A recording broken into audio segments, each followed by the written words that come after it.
It was one of those Florida mornings where the air clung to your skin like a damp towel, heavy with humidity even before the sun peeked over the palmetto trees.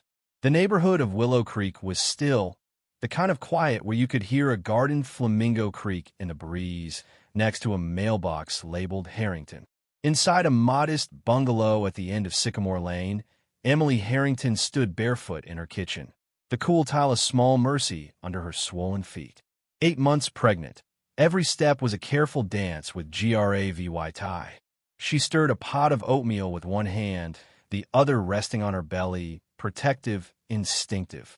A soft hum escaped her lips, not a song, just a VY bratillon to calm the nerves that hadn't let her sleep.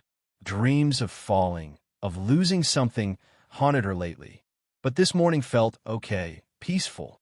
A breeze slipped through the open window, carrying jasmine and wet earth. She'd eat, maybe read, and wait for the nurse from the neighborhood's volunteer program for high-risk pregnancies. The pamphlet called it the Community Wellness Initiative. She pictured someone warm, quiet kind. Then came the knock. Sharp, deliberate, too early. Emily assumed the nurse was just punctual. She wiped her hands on a dish towel, tucked a strand of chestnut hair behind her ear, and waddled to the door, steadying herself on the frame. Through the peephole, she saw 2 men. No scrubs, no lanyards, just black tactical vests with Community Safety DVY shown in reflective letters. The shorter one stood with his chest puffed out, arms crossed. The taller one, lean with a buzz cut, glanced down the street like he was checking for eyes. Something felt off. Emily cracked the door an inch. "Yes," she said, voice cautious. "No VY ciders after 6 a.m. in this community." The short one barked like he'd rehearsed it. "I live here," Emily replied, confused. "We're conducting a wellness inspection," the tall one said, his tone flat. "Routine. Reported grooming violation. Possible lice. Protocol requires immediate action." Emily blinked. "Lice? Are you at the city?" The short one flashed a laminated Cardsome logo, no badge number, just a barcode and bold text. "Internal enforcement," he said. "Community authorized safety check." Her grip on the doorknob tightened. "You're not coming in?" The tall one pulled something from his vest. Not a badge and electric clipper. He thumbed it on, and the buzz cut through the morning quiet like a chainsaw. "We need to sanitize the scalp," he said, like he was talking about a weed in the yard. "Lice are a threat, especially to newborns." Emily's voice rose. "Are you insane? I'm pregnant." "You can't," the short one cut her off. "Step aside, ma'am. Don't make us escalate." Her heart pounded. "I didn't call anyone.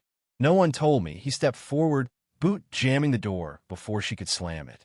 The tall one pushed through. No warrant, no hesitation. Emily stumbled back. "Get out," she shouted, her voice cracking. She reached for her phone, but the short one slapped it away. It skittered under the dining table. She screamed then, a raw, guttural sound, fear, rage, helplessness. But the walls swallowed it. No neighbors came. The tall one shoved a chair toward her. "Sit," he said, pushing her gently but firmly. Her knees buckled, not from choice but exhaustion. The clippers buzzed closer. Emily's hair, long and soft, was her ritual, her armor. She'd grown it for years, picturing braids for her baby's first photos. Now these strangers, these men, loomed over her. "You don't have the right," she whispered, tears brimming. The short one pinned her shoulder. The clippers grazed her temple, and the first lock fell, floating to the floor like a feather. Emily stopped breathing. Her lip trembled, then bit down hard. Blood flooded her tongue. She was being erased in her own home. The tall one moved for another pass. Then a cameos sound, low, primal, from the doorway. A growl, not human, not pleading, but a warning. Both men froze. Emily's head lifted, a tear sliding down her cheek. She knew that sound. Only one person made it when he was about to tear the world apart. Her twin brother, Nathan, a special forces vet, stepped inside. Broad shoulders, tank top soaked with sweat, boots dusted with sand. He'd flown through 3 countries, landed at midnight, run 5 miles before dawn. No one knew he was back. His eyes swept the scene. Fake vests, no insignia, clippers, Emily's hair on the floor, her face hollow with grief. His knuckles cracked as his fist clenched. The tall one stepped forward. "Back up, sir. Community enforcement." It was his last mistake. Nathan moved like lightning. No wind-up, just a blur. His right hand yanked the clippers down. His left arced under the man's chin. A crack, a thud, and the man crumpled like a dropped sack. The clipboard he'd held floated down, useless. The short one stuttered, then bolted. Nathan caught his collar mid-sprint, slammed him against the wall, and brought his elbow down like a hammer. The man screamed, and the neighborhood woke. Doors opened, curtains twitched, phones lifted. A neighbor in slippers filmed, whispering, "Those guys aren't cops." Another pointed, "Fake community patrol. Our HOA's just retirees and emails." The crowd grew 10, then 20, watching, filming. Nathan dragged both men to the driveway, past begonias and a garden hose, dumping them like garbage. "Don't move," he said, voice flat, "or you'll learn what I saw in Haiti." He walked back inside. Emily sat frozen, half-shaved head catching the light, hands gripping the chair. Nathan crouched before her, silent. Then he touched her face. She exhaled, eyes closing. "You're okay," he whispered. Her tears fell. "I thought they were going to," he shook his head. "Not while I'm breathing."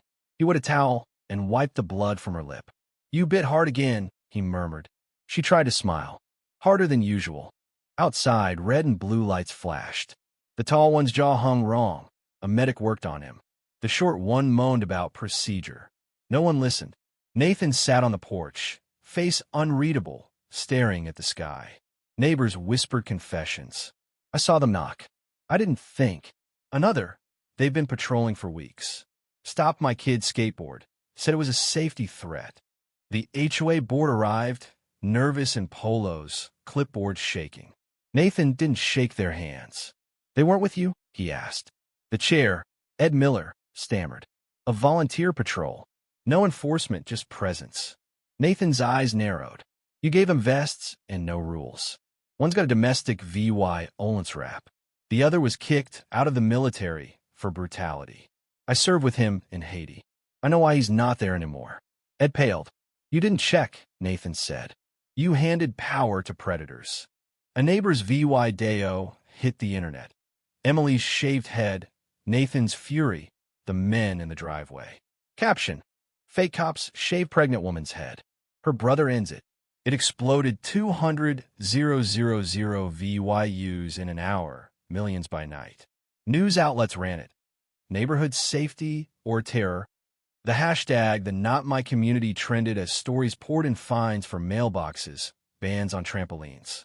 Emily, still reeling, sat on her kitchen floor, hair scattered like a crime scene. Her legs had given out, her fingers tracing the cabinet like it could anchor her. Nathan knelt beside her, trembling with restrained rage. "I was safer in Syria than you were here," he whispered. She gripped his hand, not for protection, but for something real. Emily didn't cry again. Something inside her sealed tight, rage sharpening into resolve. Days later, she stood in her bathroom, clippers in hand, phone streaming live. Thousands watched. "If you think I'm ashamed," she said, voice steady, "I'm not." She shaved the rest herself, each buzz of defiance. The internet erupted not with shock, but awe. Clips spread, set to music shared by Sir V.Y. Vors, mothers, soldiers. The bald justice trended globally. People shaved their heads in solidarity, not to mimic trauma, but to reclaim power. A GoFundMe hit due lot 300,000. Emily started Not on My Lawn, a nonprofit to expose predatory community boards. The courtroom was packed for the sentencing. Charles Reed and Brett Carson, the fake enforcers, faced felony charges: battery, home invasion, impersonation. Nathan stood, facing them. "You think you broke us? You took safety, control," her hair. "But power isn't a vest or a badge. You're cowards who used fear because it's all you know." The room applauded, slow, steady. Judge Lydia Carter sentenced them to 6 years, banned from any authority roles. "You stripped autonomy under a delusion," she said. "Now you'll learn real confinement." Willow Creek's HOA dissolved after months of outcry. A CIVY council rose, transparent, neighbor-led. They passed Emily's law, no enforcement without due process. It spread to other towns, a promise and a warning. Emily didn't attend the ceremony. She watched from across the street with Nathan. "I don't want to be a VY Tim," she said. He smiled. "You're the woman who shaved her head twice, once by force, once by fire." At the baby shower, neighbors brought sunflowers and cupcakes. Emily wore a scarf embroidered with her grandparents' names, a gift from stranger. "A girl," she said when asked, her voice heavy with meaning. Her daughter would know strength doesn't shout it holds.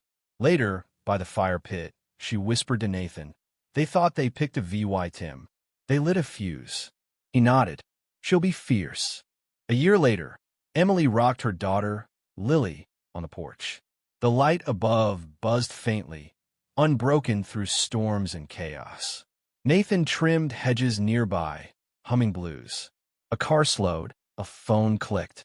Emily waved, owning the moment. The post read, "This house where EVYI lost." By dinner, it had 18,000 likes. Emily sipped lemonade, leaning on Nathan's shoulder.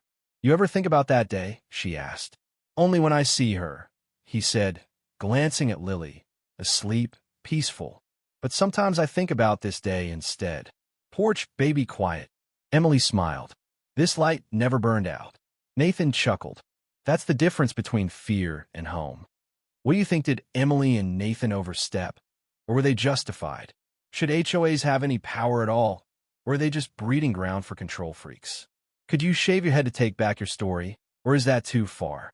Drop your thoughts below. Hit like if this got you fired up, and subscribe for more stories that make you question everything.